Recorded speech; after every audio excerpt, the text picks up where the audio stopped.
Hello, children. Peace be with you. I am so happy to have this moment with you right now. My name is Mary, and I've been with many of you in the atrium in our parish. Even if we haven't been together, we have actually been together in some way in this space we call the atrium that is prepared for us to be with God, to listen to His voice. And in these days, we haven't been able to do that. But perhaps you have prepared a place at home. I'm sure you have things in your home that you can bring and make a prayer table or a prayer corner or a shelf even. There'll be some good information underneath this video where you can go and find how to help prepare a prayer table, maybe some works you can do at home, some things that you and your family can share. And today, what I'd like to remember with you is that we are in our most holiest of weeks, right? And we are coming up to our most holiest of days. 3 days where we celebrate the greatest love of our Good Shepherd. And so I'd like to remember with you what we already know. Because these days are really one moment, one precious, amazing moment that we live and celebrate with our Good Shepherd. You know that Jesus lived in the land of Israel, and every year the people of Israel would have a great feast, a feast of Passover. Every year they would eat the same foods, they would say the same prayers, make the same gestures, sing the same songs, every year the same. And Jesus was looking forward to this celebration. He knew that he was returning to his Father, yet he loved his friends so much, he didn't want to leave them. And so he found a way that he could return to his Father, yet remain with his friends. That night, in that celebration, he did something new. He found a way. Let's listen to the words we hear in our gospel and remember what he did that night.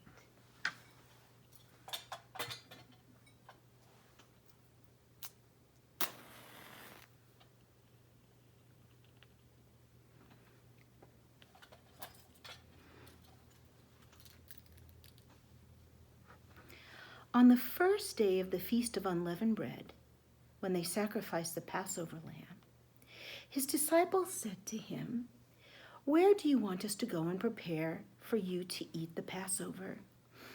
He sent 2 of his disciples and said to them, "Go into the city, and a man will meet you carrying a water jar. Follow him. Wherever he enters, say to the master of that house, 'The teacher says, where is my guest room where I may eat the Passover with my disciples?' Then he will show you a large upper room, furnished and ready. Make the preparations there for us." The disciples then went off, entered the city, and found it just as he had told them, and they prepared the Passover. When evening came, he arrived with the 12. And while they were eating, he took bread, said the blessing, broke it, and gave it to them. And he said, "Take this. This is my body." Then he took a cup, gave thanks, and gave it to them, and they all drank from it. He said to them, "This is my blood of the covenant, which will be shed for many." Then, after singing a hymn of praise, they went out to the Mount of Olives. Now we know that the Mount of Olives had a garden where he liked to go and pray. And we know that it was in this garden that he was taken. And the next day, he died.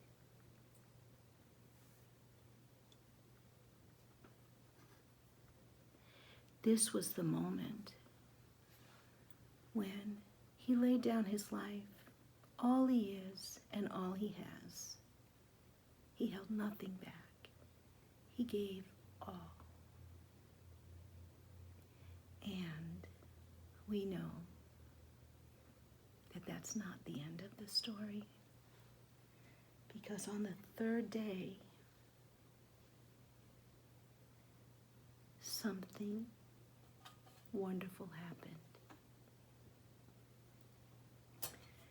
He was risen.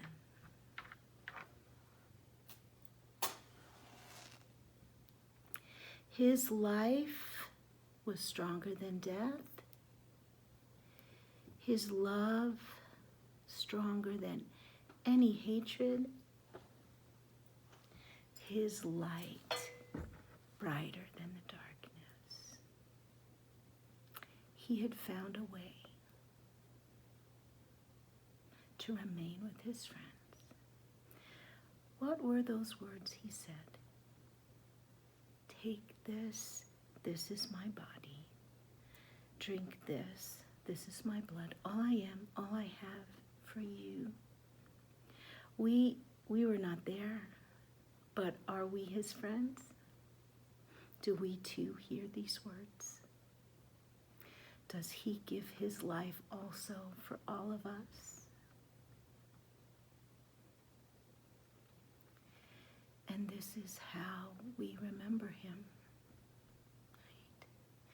In fact, there's a song we sing sometimes in the atrium. Do you remember this?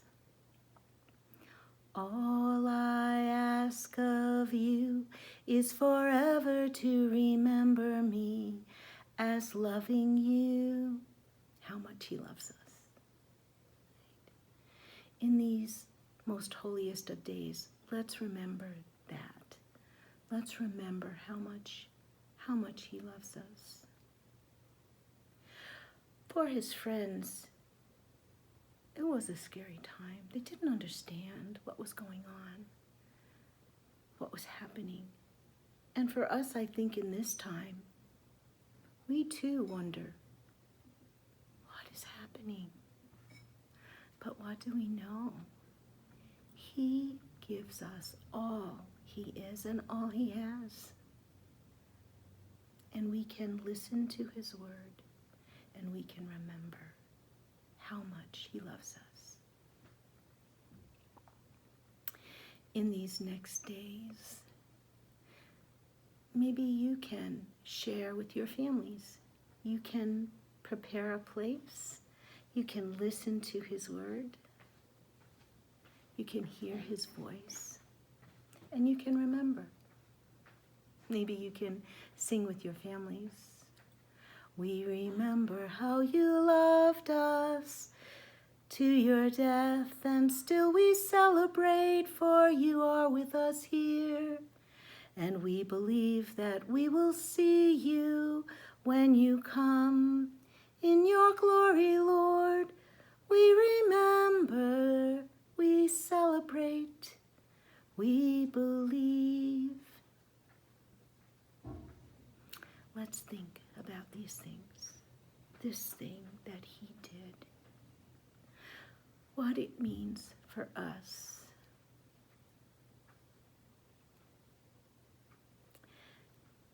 And I know some of you have been waiting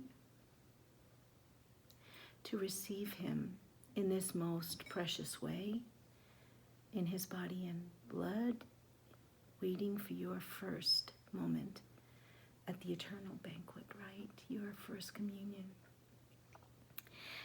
And there's one other thing that Jesus said this night that I'd like to share with you, so we can remember this too. In Luke's gospel, we hear, when the hour came, he took his place with the apostles, and he said to them, eagerly have I desired to eat this meal with you. We can know that he is eagerly waiting for us. And we can wait with him. We can wait with hope and and with peace and with joy and with our families.